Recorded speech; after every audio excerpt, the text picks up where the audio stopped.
Hello, and welcome to Craft with Ronnie. I'm Ronnie Johnson, an independent Stampin' Up! Demonstrator, and I'm here today to bring you Techniques Tuesday.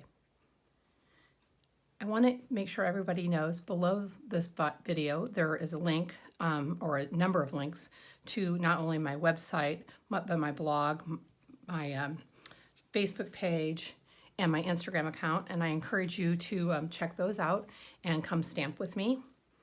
So today, I've decided I'm going to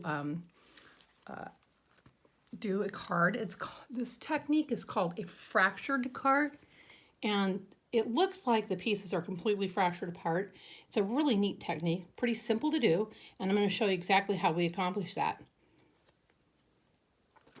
I also want to remind you too, if you send me an email and you'd like to be on my email list for my work or my newsletters, I'd love to hear from you. So I've got all of our parts here. I'm going to grab my glasses real quick. Wrong thing to forget. So I'm going to start with the card base, and don't worry too much about the measurements, etc., because that's all going to be posted over on the blog. But my card base is 4 1/4 by 11 inches, scored at 5 1/2, and that's because I wanted this card to open a little bit differently than our traditional cards. I'm going to go ahead where it's scored, reinforce that score. You know, our bone folder is probably one of our most useful tools. And I'm just going to set that's already set aside, or already prepared. I'm going to set it aside. And then I'm going to bring in this layer. Now I wanted to show this paper. This is one of the new online exclusive papers, and I just thought it was so pretty. There's 3 different colors. Let's see if I can get the camera to pick up. It's like a foil. So that's the copper. And then the other side is also a shiny foil and copper. This one is Lost Lagoon. Oh, isn't that beautiful? I love the shine on that. And the back side. And then finally this one is Pebble Path. And that gray really, and it reflects that light so nicely. So those are called tartan foil 12 by 12 specialty papers, and you get 2 12 by 12 sheets, each of those 3 colors. And today, like I said, we're going to be working with the copper clay. I love this paper. I just think it's unique, and so I like things that are unique. So I'm going to I pre-cut all my pieces to save us some time, and I use these stylish shapes dies. You've seen me use these quite often. There are all the basic shapes, and I used the second largest square, and I cut a square out of the copper clay. And then I wanted to make sure that I centered it on my card, but I wanted it close to the top. And I'm kind of a perfectionist. My husband found these really cute little, I guess they're meant for fabric, for I think quilters. These little rulers, and you can see through them, so it's really easy to be precise with it. So again, I had said before, I like the white glue, but I have a tendency to be very heavy-handed, so I've actually put it in these little bottles that I got from Amazon. I think they're actually made for quilling, but they work great on keeping me from getting too heavy-handed on that. And I know I want my point at the center, but I want it a little off the top. I don't want it, I want to make sure I get it nice and straight. I didn't want it too far down because I wanted to put my sentiment down here. So I came down about 1/2 inch, and I centered it on the 2 because this piece is 4 by 5 1/4. And once I have that centered, we're going to start the technique. And I'm going to grab my silicone mat. These little mats are lifesavers. You can't destruct them. You can get adhesive all over them and just let it dry, and it just peels right off, so that's pretty awesome. And then I have these little strips. These are a 1/4 inch strips, and these are also out of the Early Espresso, and I'm just going to put some glue on it. And I'm going to pick, doesn't matter where I start, I'm going to pick a side to start, and I'm going to butt it up against that square, not overlapping it, but get it up tight against it. Even with this edge, and I'm going to glue it down. I'm going to pick this piece up, and I'm going to turn it, and I'm going to move to the next piece. And again, Just going to put some adhesive on it. Probably way more than I need. I usually do.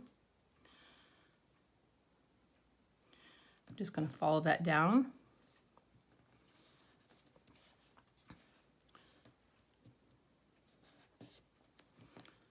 Turn my card again.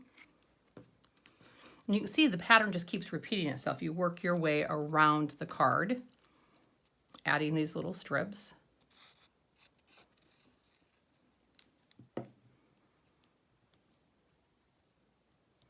Making sure to butt it up against it nice and even each time. Don't worry too much about that glue. It's going to dry clear. And then our final strip.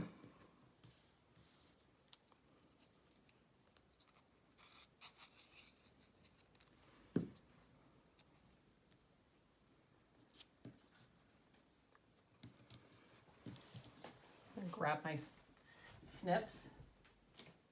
Now, let me give you a little tip on these snips. When you're working with adhesives, you can really gum up your scissors. And I like a nice sharp pair of scissors, so I love the Stampin' Up! Snips. But all I do is I take an alcohol swab. I buy them, I think there's like 100 in a box at like Walmart for $2. And I just clean them after I've used them with anything that has adhesive on it. I'm just going to come in from the back side. Cut those off nice and even.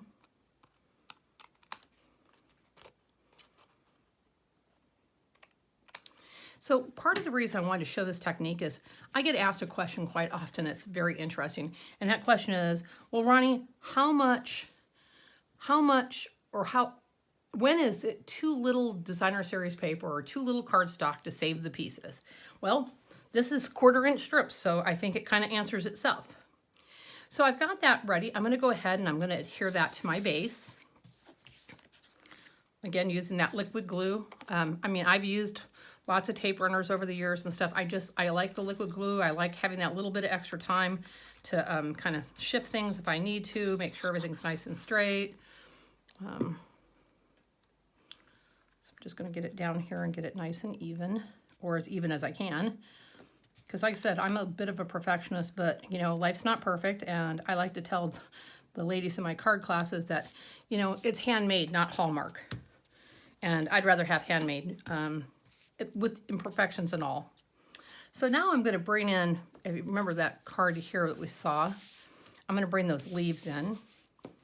And these leaves were actually cut out of a new specialty paper.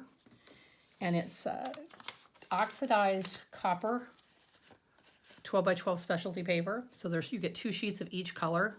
I love that green. It looks like copper that's been oxidized. So those are kind of fun to work with. I've been doing a lot of different leaves and stuff with them. Nice fall look. So I'm going to go ahead and first I'm going to decide where I want my copper leaf. And I wanted it a little more towards maybe the bottom, not quite halfway up, right in the center.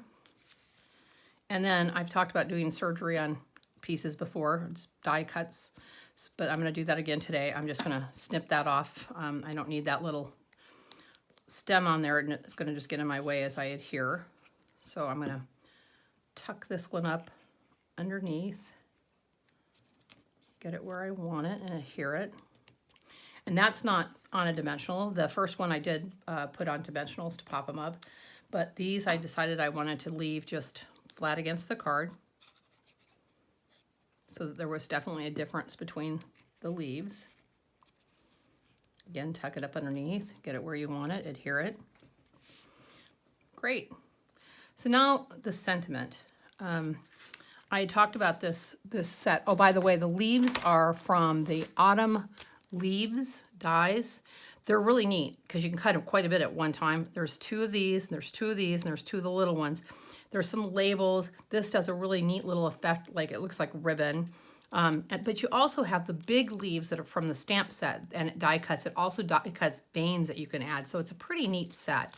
But getting back to the labels, these stitched shapes. I'm using them here again. I just like them. They're a nice, easy to use die. They're great for sentiments.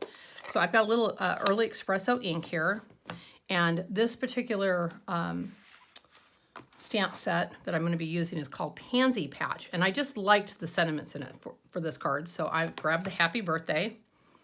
I'm going to go ahead and ink it up. I always tell everybody, tap, tap, tap, don't push, push, push. Because if you push, push, push, you'll have ink everywhere. Get that centered. Okay. Since we got our ink out, I'm going to go ahead and grab my inside piece, and I'm going to ink up the other half of the sentiment that I chose, which is wish you a little extra happiness just because you're you. Stamp that right on the center top there. Get those off to the side before I get full of that. Okay. So on my sentiment, I wanted to do something a little bit different. And so I decided that I wanted one of these little flags from that same set, but I wanted it to stick out either end. And obviously it's not long enough to do that. So I just snipped it in half. And I came in from the back side. I add a little adhesive. And I go ahead and lay it down. Then I go to the front so I can actually play with it a little bit, see how far I want it to come out, make sure that it's not crooked, that looks the way I want it to look. And then I'll do the same thing to the other side, just add some adhesive. Throw the other half of the flag on. See, it didn't matter that it doesn't go all the way across because you can't see it anyway. I'm gonna go ahead and get that adhered. Grab some dimensionals, and I like adding them to all the relevant pieces. Pull the backs off those. And I just pop that on the bottom corner down here. Now for the inside, I already had that piece that's stamped, but I wanted to add a little extra to it. So I die cut another one of those leaves from the set out of the oxidized paper, easier said. And I'm going to add that right to the bottom. And when I cut these panels, I love the fractured look, by the way. Doesn't even look like the paper. It looks like the paper's all been cut at these crazy angles that would be almost impossible to do. But as I cut the paper, because it's 12 inches long and I needed 5 1/4, and I did 2 of them, it left me with a 1 1/2 inch piece. So I just cut that was by 4. I just cut that in half at 3/4 of an inch. And I used it for the insides. I just thought it kind of added something special. It helps coordinate with the front of the card. Just get it nice and even. And look at it from the back and make sure everything's nice and tight. Flip our card open. And insert our inside.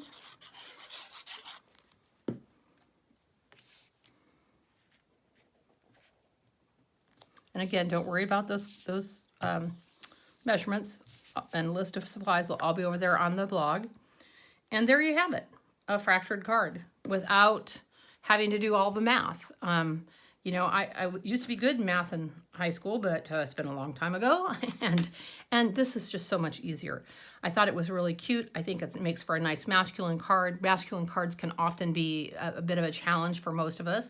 As you can see, because that oxidized paper is oxidized differently throughout the sheet, that while they look alike, they still look different. And I almost forgot my bling. We can't forget our bling. So these are the 2023-2025 in color dots.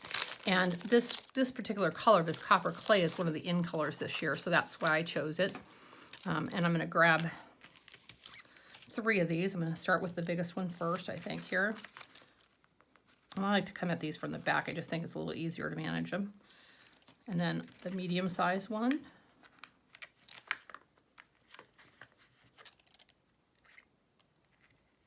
This take your pick tool really makes life a lot easier. Sometimes, most of the time.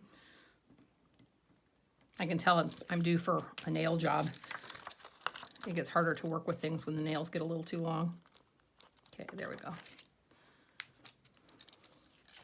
Don't want a card without a bling. That's just not cool. And pick up the little tiny one there. And just set it off to the side. But there you have it. I mean, that's a pretty quick, simple, easy card. Again, I'm going to pick it up and show you kind of try to get some of that copper foil look in there. And so that's it for the fractured card. I hope you enjoyed that technique. And I'd like to, again, invite you to come over and visit me on my blog and my Instagram account, my Facebook account. Of course, always on my website with Stampin' Up. And that's all I have for you today. And until next Tuesday, happy crafting.